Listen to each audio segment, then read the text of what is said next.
আসসালামু আলাইকুম ওয়া রাহমাতুল্লাহি ওয়া বারাকাতুহু। আমি বের হয়েছি মূলত ছাগল হাটে যাওয়ার জন্য। আমার এক চাচা, সে মূলত একটা ছাগল কিনবে, আর আমারও হাটে যাওয়ার প্রয়োজন ছিল। বর্তমান বাজারের কি অবস্থা একটু দেখার প্রয়োজন ছিল। যাই হোক, সেজন্য হাটে যাওয়ার উদ্দেশ্যে রওনা দিয়েছি। আমরা যাচ্ছি মূলত আমাদের সিরাজগঞ্জ জেলার বড়হার হাটে। দেখতে পাচ্ছেন রাস্তার দুপাশে প্রচুর পরিমাণে গাড়ি। এগুলোতে মূলত গরু এসেছে, শত শত গাড়ি। যেহেতু হাট ঈদের আগে, সেজন্য এরকম গাড়ি থাকাটাই স্বাভাবিক। আমি মূলত এখন হাটের মধ্যে প্রবেশ করছি। দেখি বর্তমান হাটের কি অবস্থা। আলহামদুলিল্লাহ, আল্লাহর রহমতে অনেকগুলাই গরু উঠেছে। এত পরিমাণে গরু উঠেছে, এখন এই সামনে ঈদের আগে আরো কি হবে সেটা বলার বাইরে।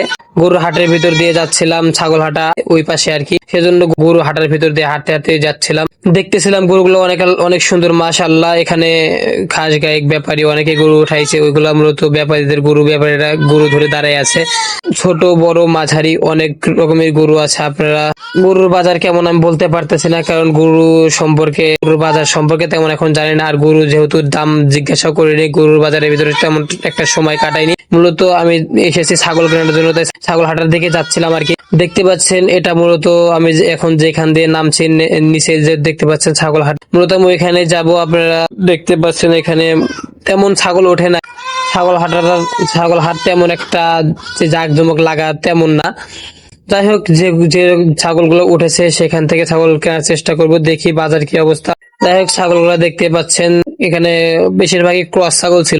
যে একটা ভালো ছাগল, তেমন ভালো ছাগল ছিল না। যাই হোক, মোটামুটি ছাগলের বাজার এখন একদম বেশিও না, আবার একদম কমও না, আছে মাঝামাঝি। এখন চাইলে ছাগল আপনারা বিক্রি করতে পারেন। আবার কেউ যদি বলে যে না, আমি ছাগল কিনে এখন পুষবো, লালন পালন করে তারপরে বিক্রি করবো, চাইলে আপনারাও হাটে এসে ছাগল কিনতে পারেন। আহামরি ছাগলের বাজার না, আবার একদমই যে নাই তাও না। যাই হোক, এই বাচ্চাটা কিনেছি, পরবর্তীতে দেখে শুনে এই বাচ্চাটা কিনেছি 4,700 টাকা দিয়ে। এই ছাগলটা কিনেছি। আপনারা সবাই দোয়া করবেন। আসসালামু আলাইকুম ওয়া রাহমাতুল্লাহ।